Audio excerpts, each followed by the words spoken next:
সংগঠন, ইসলাম বিরোধী সংগঠন, মুসলিম এবং মুসলমানিত্ব বিরোধী সংগঠন, এর মাধ্যমে চট্টগ্রাম সহ পার্বত্য অঞ্চল সহ সারা দেশের প্রশাসনিক দপ্তরগুলিতে বিগত সরকারের মদত পুষতে তারা গোড়াপত্তন করে জেগে বসে আছে।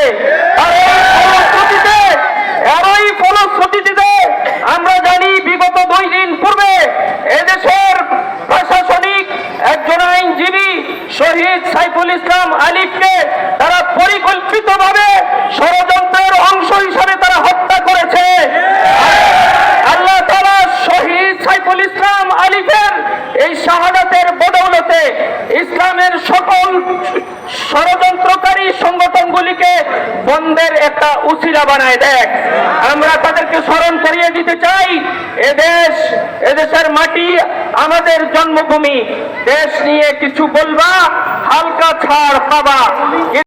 أعوذ بالله من الشيطان الرجيم لا إكراه في الدين وقال رسول الله صلى الله عليه وسلم من بدل دينه فاقتلوه أو كما قال النبي صلى الله عليه وسلم।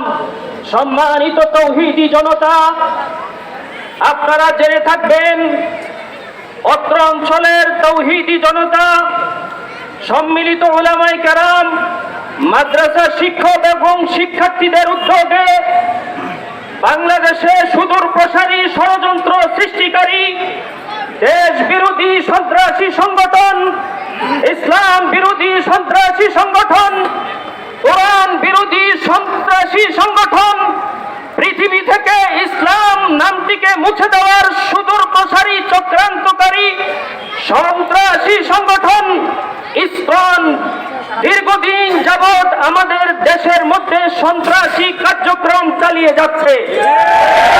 সন্ত্রাসী কার্যক্রমকে অনতি বিলম্বে সরকারিভাবে নিষিদ্ধ করণের দাবিতে আজকের এই বিক্ষোভ সমাবেশ এবং বিক্ষোভ মিছিলের এই আয়োজনে আগত সকল অতিথি উলামায়ে কেরাম এবং তাওহীদি জনতাকে উদ্বোধনী ভাষণে আমরা শুভেচ্ছা জানিয়ে সকলকে উদাত্ত আহ্বান জানাচ্ছি। এদেশের সংখ্যাগরিষ্ঠ মুসলমানদের দেশে তথাকথিত হিন্দুত্ববাদী সংগঠন ইসলাম এবং মুসলমানের বিরুদ্ধে কিছু বলবা তাহলে তোমাদের জিভ টেনে ছেড়ে নেওয়া হবে। আমাদের প্রথম পরিচয় আমরা মুসলমান, আমাদের দ্বিতীয় পরিচয় আমরা বাংলাদেশী। এজন্য সকলকে উদাত্ত আহ্বান জানাবো, সরকারের প্রতি যার যার অবস্থান থেকে আমরা কঠোর কর্মসূচি দিব। আল্লাহ তাআলা আমাদের এই গণবিক্ষোভ এবং মিছিলকে সফল করুক। নাসরুম মিনাল্লাহি ওয়া ফাতহুন করিম। সম্মানিত তাওহীদি জনতা, মিছিলে আমাদের সমাবেশ লোকে লোকারণ্য